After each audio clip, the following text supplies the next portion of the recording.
Atención, detente, mira y escucha, porque ahora comienza La Fuente, donde la tele y la radio se dan la mano. Chile TV y Radio Universidad de Chile te dan la bienvenida a nuestra fuente burbujeante de información diferente. 12:30 en punto y volvemos para nuestro segundo bloque en La Fuente a través de las pantallas de Chile TV y el 102.5 Radio Universidad de Chile. Pueden participar a través de redes sociales junto a nosotros, junto a nosotras, por medio de @uchile, @radio Uchile, también @Uchile TV y nuestro número de WhatsApp, el más 569 29 74 86 40. Nuestro querido Darko Menanto está muy atento para sus mensajes. Voy a presentar a nuestra querida compañera periodista de la Dirección de Comunicaciones, Caco Aliaga. Caco, ¿cómo estás? Bienvenida. Bien, ¿y tú, Diego? Bien también. Contenta, empezando un nuevo mes. Eso. Sí, se acerca fin de año, fiestas, días libres. Último mes del año. Feriado, oiga, hay feriado. Este fin de largo. Lunes 8. Sí. Así que vamos, que se puede, que hay una recompensa. Sí, fin de largo. Sí, qué rico. Caco, nos tienes que informar de algo importante hoy. Sí, un saludo para 8 libros, nuestras amigas, amigos y amigues de esta editorial que siempre nos trae joyitas como esta para regalarle a ustedes, nuestros auditores y televidentes. Mira, estas son 40 páginas ilustradas que son muy bellas, pero en el fondo es un tema bastante duro porque es de la colección de cómo explicar la dictadura a los niños. ¿Cómo fue ese proceso? Que ellos no lo vivieron esta infancia, pero sigue marcando al país. Está en la voz de Alicia, la protagonista, Ángela, una niña que pierde a su madre en un allanamiento. La verdad que es muy bueno para leerlo con los niños. Para que después no venga el adultocentrismo y le diga, usted no lo vivió. Claro. Yo no lo viví, pero lo leí. Me lo leyeron mis padres y... claro, por supuesto. Así que muchas gracias. Canto para mañana de Calú López. Gracias, concursen. Que ya hay mucha gente en la ruleta. Yo ya miré la ruleta y hay mucha gente. Sí, se ve bastante gente. Caco. Dígame. Vamos a presentar a nuestra siguiente invitada. Ella es la profesora doctora Paula Osorio Parragués. Ella es antropóloga, doctora en sociología, profesora titular del Departamento de Antropología de FACSO de la Universidad de Chile. La profesora Paulina Osorio, experta en envejecimiento, vejez y curso de vida, viene a conversar sobre un tema muy interesante, clave y muy poco visibilizado: el envejecimiento rural en Chile. Para profundizar en aquello, comenzamos a conversar entonces con la doctora Paulina Osorio. Paulina, ¿cómo estás? Bienvenida. Hola, ¿qué tal? Buenas tardes. Hola, Caco. Hola, Diego. Gracias. Bienvenida, profesora. Sí, con un tema tan interesante, aparte de nuestro campo y de nuestras zonas rurales. Yo que soy de región, me interesa mucho este tema. Profesora, pero usted lleva años investigando el envejecimiento y curso de vida. ¿Qué está pasando hoy día en el mundo rural chileno? Mira, en general, el mismo fenómeno que se reproduce a nivel nacional está ocurriendo a nivel rural, ¿ya? Que es el envejecimiento demográfico, ¿ya? Sin duda, la vejez ya se experimenta en el campo. Incluso el envejecimiento rural es algo que viene ocurriendo hace varios años. Es más intenso todavía que en zonas urbanas. Si bien piensa que en términos de porcentaje, yo diría que del total de las personas mayores que hay en el país, quizás el 14%, un poco más, viven en zonas rurales, ¿ya? Si es así, podríamos decir que el envejecimiento es una experiencia principalmente urbana. Claro. Sin embargo, en la ruralidad adquiere ciertas particularidades que es interesante observar, ¿no? Cuando uno dice el campo se está envejeciendo, ¿qué significa que el campo se esté envejeciendo, ¿no? Que no solamente hay mayor densidad, ¿no? de personas mayores, sino que lo que ocurre en las zonas rurales es que las unidades domésticas se empiezan a envejecer. Vale decir, coexisten mayor cantidad de generaciones mayores al interior de un grupo doméstico, ¿no? Claro. Y eso trae una serie de consecuencias sociales, comunitarias, ¿no? Y del paisaje social que tiene la ruralidad en este momento. Pero para poder desmenuzar, profesora, usted se refirió a algunas particularidades. ¿Podríamos mencionar las principales como para ir entendiendo? Sí. Mira, nos encontramos con que las personas mayores que viven en zonas rurales, ¿ya? Por un lado, son bastante diversas. Primero, son personas que han nacido y han envejecido en zonas rurales, ¿ya? Ese es un tipo de población rural mayor que vive en zonas rurales. Después está el tema de la migración, ¿ya? Aquellos que al envejecer vuelven a sus lugares de origen y también genera, digamos, esa particularidad. Entonces, nos encontramos con que las trayectorias de vida de estas personas que envejecen en zonas rurales son diversas, ¿ya? Algunas lo hicieron gran parte en zonas urbanas y volvieron en la vejez a la ruralidad, u otras efectivamente envejecieron viviendo en zonas rurales. Entonces, el entorno de la ruralidad, el modelo productivo en la ruralidad ha ido cambiando, ¿no? Entonces, son generaciones mayores que se encuentran que su territorio cambia rápidamente, ¿no? Entonces, cómo yo viví durante mi vida de infancia y adulta esa experiencia de vejez, ahora que soy mayor, es totalmente distinta, ¿no? Entonces, también he tenido que ir acoplándome a estos cambios. Sí. Pero en términos como de acceso, por ejemplo. Hay varios aspectos, sí. Sin duda, todavía hay zonas rurales que son tremendamente aisladas, ¿ya? Súper, eso estaba Entonces, quizás en otros momentos de la vida, ese aislamiento, yo lo viví con ciertas estrategias más claras, ¿ya? Sí, claro, donde me podía niño mover con mayor facilidad, donde interactuaba con otros grupos generacionales, ¿ya? Sin embargo, cuando ya me vuelvo mayor, esas experiencias que yo tenía de un hacer cotidiano de determinada forma, ahora se me vuelven adversas, Sí. ¿no? Sí, Claro, se entiende. uno de los datos de esto que está en la nota que tenemos en uchile.cl dice, por ejemplo, que la edad promedio, Diego, de los productores campesinos es mayor a 58 años. O sea, 58 años están activos ahí trabajando también en el campo, que es una labor bastante pesada, ¿no? En esa línea, profesora, ¿cómo están envejeciendo en el campo cuando estos servicios, la salud, los cuidados, el transporte, son escasos o poco sostenidos en el tiempo? Sí, podríamos decir que la actividad campesina o la producción campesina también se ve envejecida, ¿no? Va envejeciendo, ¿no? Y esto, claro, decir 58 años en promedio quiere decir que ya no hay relevo generacional. No, porque están en la ciudad. Los hijos se fueron. Sí, ese es un fenómeno interesante del envejecimiento de las zonas rurales, ¿no? Donde no hay relevo generacional, las generaciones más jóvenes migran, ¿no? Y las personas mayores se quedan en los lugares de origen, ¿no? Entonces, ¿eso qué trae? Se reducen las redes de apoyo, ¿no?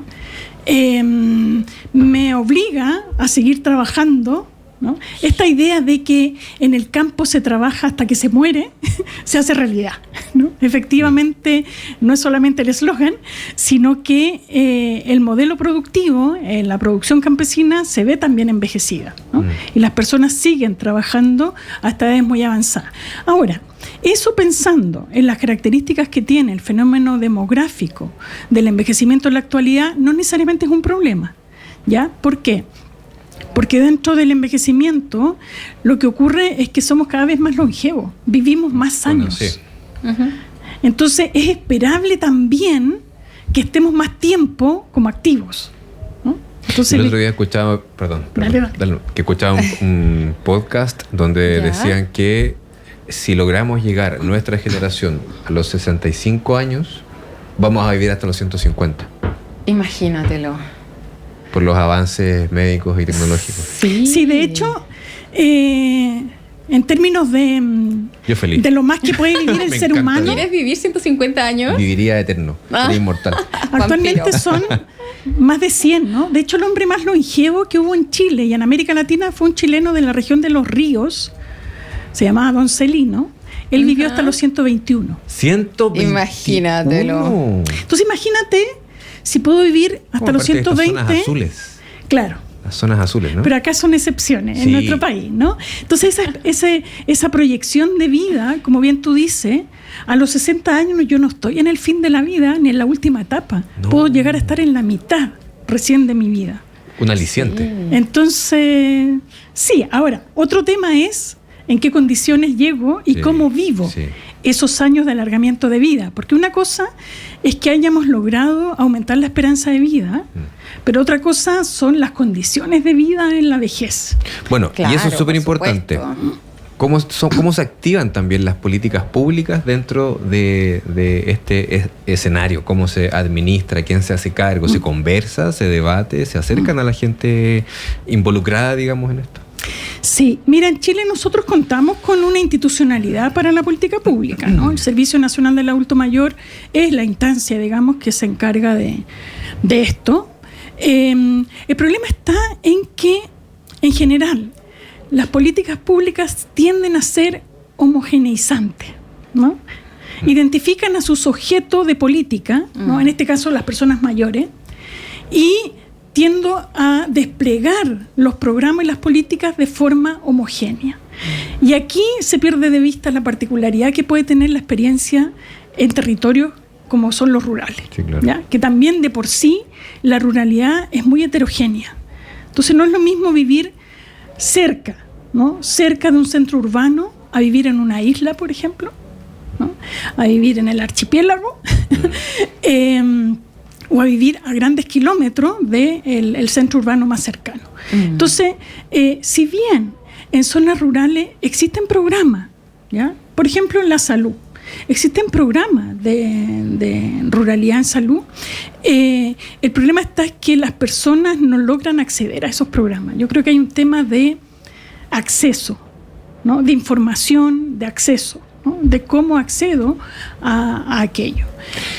Es que yo siento que ahí es súper importante lo que está diciendo, profesora, porque hay un grado de... no sé cómo llamarlo para que no suene tan fuerte, pero igual es un poco irresponsable, siento, porque nos estamos preocupando de hacer el checklist, finalmente, como de yo cumplo con la vejez, porque hay un CESFAM, porque hay un consultorio, pero claro, el consultorio está en la otra isla, entonces, ¿cómo llega esa persona hasta ahí? Eso es, ¿no? Como Sí. que no es congruente. Realidades Sí, muy distintas. Claro, cuando uno vive en la ciudad, aunque la ciudad también tiene sus desventajas, ¿no? Cuando uno vive en la ciudad puede llegar a tener el consultorio a una cuadra, ¿no? Sí. Cuando uno vive en una zona urbana, lo que tiene más cerca es una posta rural, ¿ya? Claro. También tiene otras características, ¿no? de cómo se accede a aquello. Para los exámenes de mayor complejidad, efectivamente hay que ir a los centros urbanos, ¿ya? Ahora, existen programas de visitas domiciliarias y las rondas médicas también en zonas rurales, ¿no? Pero la periodicidad de acceso es mucho menor que en las zonas urbanas, ¿no? Claro. Entonces, efectivamente, ahí las distancias, el aislamiento geográfico es un elemento que hay que tener presente, ¿no? Entonces no puedo implementar el programa de la misma forma que lo hago en una zona urbana. Claro, no es así de homogéneo todo, digamos. No. Estamos conversando con Paulina Osorio, profesora titular del Departamento de Antropología de la Facultad de Ciencias Sociales de nuestra querida Universidad de Chile. Profesora, usted mencionaba un poco que se quedaban ahí. ¿Eso tiene que ver como con el arraigo que hace que muchas personas mayores decidan quedarse en su territorio pese a las dificultades que hemos estado viendo? Uh-huh. Sí. Mira, es en general lo que ocurre a cualquier ser humano, ¿no? Me siento más segura en el lugar que conozco, donde he crecido y he vivido, ¿no? A lo largo de mi vida. Entonces, por muchas desventajas que vean otros, ¿no? Que uno dice, ¿por qué? ¿Por qué se queda viviendo ahí? ¿No? Esa es la pregunta que uno hace. Efectivamente, el arraigo forma parte de nuestras biografías, ¿ya? Nosotros generamos a lo largo de la vida experiencias que nos van permitiendo generar identidad como individuo, pero también en términos colectivos, ¿no? Entonces, si a lo largo de mi vida yo he crecido, envejecido y he vivido en un cierto entorno geográfico, con ciertas relaciones interpersonales, lo más probable es que eso me dé seguridad y me sé mover ahí. Incluso mis estrategias, ¿no?